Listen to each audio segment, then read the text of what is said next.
창세기 23장입니다. 창세기 23장 1절로 6절 말씀 교독합니다. 오늘 말씀은 아브라함의 아내 사라의 죽음과 장례 준비 과정을 소개하고 있습니다. 그래서 오늘 말씀의 제목은 사라가 죽다라는 제목으로 은혜 받기를 원합니다.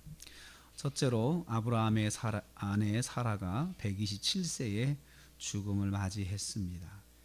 1절 말씀 보면 127세를 살았다. 그리고 2절에 죽음에 이렇게 기록되어 있습니다.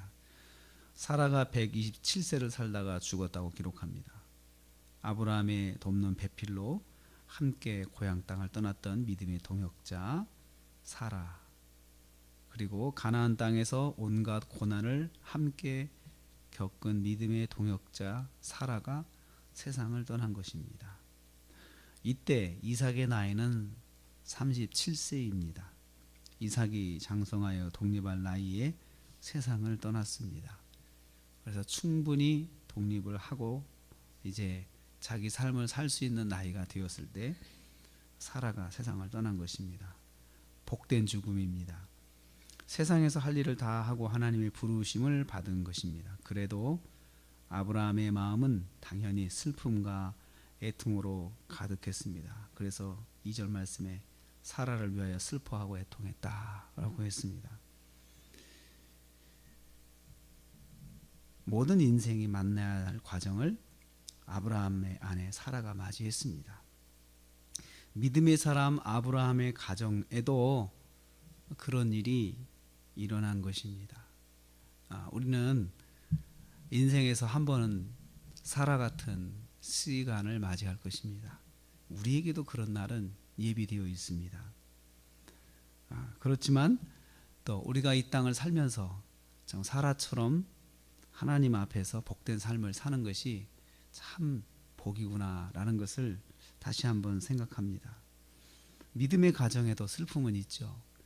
믿음의 가정이라고 해서 비껴갈 수 있는 것은 아닌 것입니다. 그래서 우리가 이 땅을 살면서 정말 우리의 그 마지막 그 가는 것을 보고 사람들이 참 복되다 할 수 있는 그런 준비가 되어야겠다라는 생각을 하게 됩니다. 둘째로 아브라함은 사라의 매장지를 준비합니다.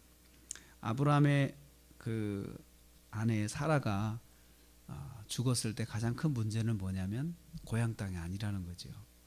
사람은 대개 고향에 장사를 지내는데 아브라함이 출발한 왔던 고향은, 아브라함의 고향은 이 가나안에서 수천 킬로 떨어져 있습니다. 그래서 도저히 불가능한 일이죠. 그런데 그 땅은 자기 땅이 하나도 없습니다. 나그네이기 때문에. 그래서 이제 장례를 치려고 보니까 그게 가장 큰 문제예요. 땅 한 평이 없는 거예요. 그래서 이제 이 문제를 고민하다가 아브라함이 이 토착민인 해족속을 찾아가서 그들에게 땅을 좀 달라고 부탁을 하는 것입니다. 그래서 3절에 6절 말씀이 그 과정을 설명하고 있습니다. 그런데 여기에서 사람이 살면서 그 가졌던 흔적이 여기에서 나타납니다. 아브라함이 어떤 삶을 살았는지, 만약에 슬픈 일을 만났을 때 협조를 구하게 되려면 그 협조에 대해서 호의적이면 이 사람이 잘 살았구나 라고 할 수 있지만, 어려운 일을 당하고 슬픈 일을 당했을 때 더 오히려 비협조적으로 갈등하게 된다고 그러면 이 사람이 생전에 어떤 삶을 살았길래 이 슬픈 일을 만났어도 그랬을까라고 사람들이 할 것입니다. 6절 말씀 보면 아브라함이 해족속에게 협조를 구했습니다. 매장지를 좀 달라. 그래서 나의 죽은 자를 장사할 수 있도록 좀 도와달라라고 했을 때 6절 말씀에 그들이 이렇게 대답합니다. 당신은 하나님이 세우신 지도자다. 이렇게 말을 합니다. 당신은 하나님이 세우신 지도자다. 그러니까 아브라함을 하나님이 세운 사람이다라고 이 사람들이 인정하는 거예요. 아브라함이 자기 입으로 나는 하나님이 세운 사람이다 이렇게 말하지 않았을 것이죠. 않고 그렇게 사는 거죠. 하나님께서 함께하는 사람처럼 사는 거죠. 하나님 의지하고 사는 것이고, 그의 그 행동이, 그의 삶이 저 사람은 하나님이 함께하는 사람이구나 라는 것을 사람들이 보고 깨닫고 느끼게 했던 삶을 살았습니다. 그래서 이 아브라함의 삶이 슬픈 일을 만났을 때 유익하게 작용하고 있는 것을 볼 수가 있습니다.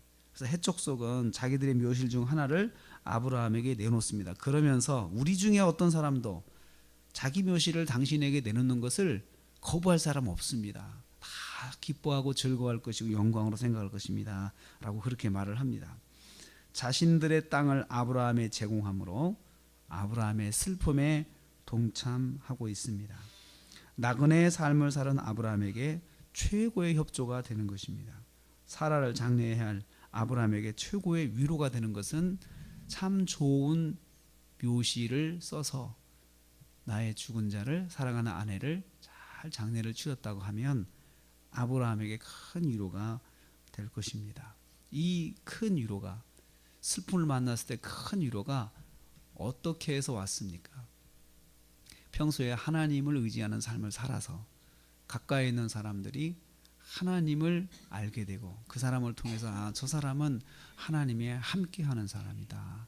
이것을 보여주면서 또 하나님이 함께 하심으로 해서 그들에게 항상 유익이 왔던 거예요. 안 믿는 사람들에게도 하나님의 은혜가 그 사람을 통해서 아브라함을 통해서 이렇게 미쳐지도록 그렇게 살았던 것입니다. 그것이 슬픔을 만났을 때 큰 위로를 받게 되는 사람들의 협조를 얻게 되는 그러한 바탕이 되었던 것입니다. 우리도 살면서 내가 하나님 말씀대로만 살면 사람들이 나를 보면서 나에게 있어서 정말 마지막 순간에도 호의를 베풀고 협조를 하고 좋은 마음으로 슬픔에 동참할 수 있는 그런 사람들이 될 수 있겠구나라는 생각을 하게 됩니다.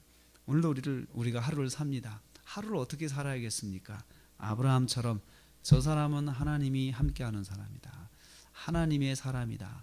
라고 하는 것을 가까운 사람이 함께 볼 수 있도록 느낄 수 있도록 그렇게 살면 결국은 이것들이 쌓여서 내가 어려운 일을 만나고 슬픈 일을 만났을 때 유익한 것으로 작용할 수 있습니다.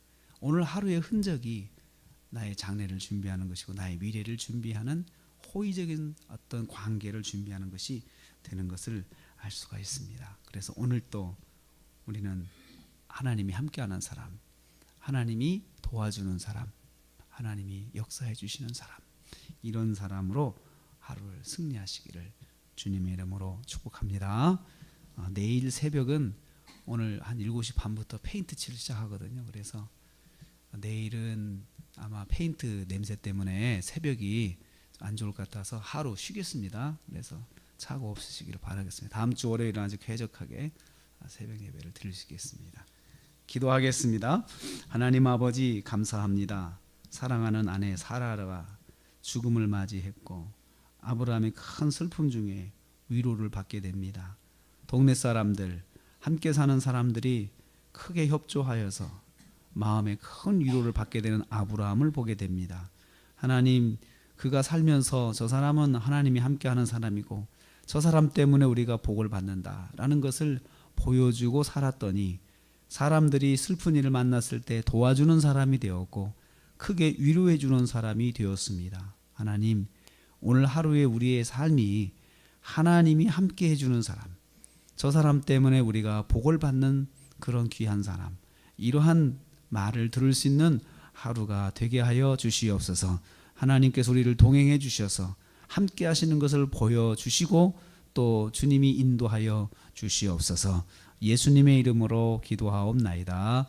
아멘. 하늘에 계신 우리 아버지여, 이름이 거룩히 여김을 받으시오며 나라의 마옵시며 뜻이 하늘에서 이룬 것 같이 땅에서도 이루어지이다.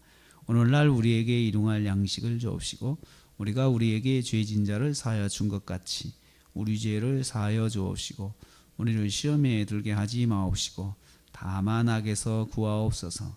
대개의 나라와 권세와 영광이 아버지께 영원히 있사옵나이다. 아멘. 감사합니다.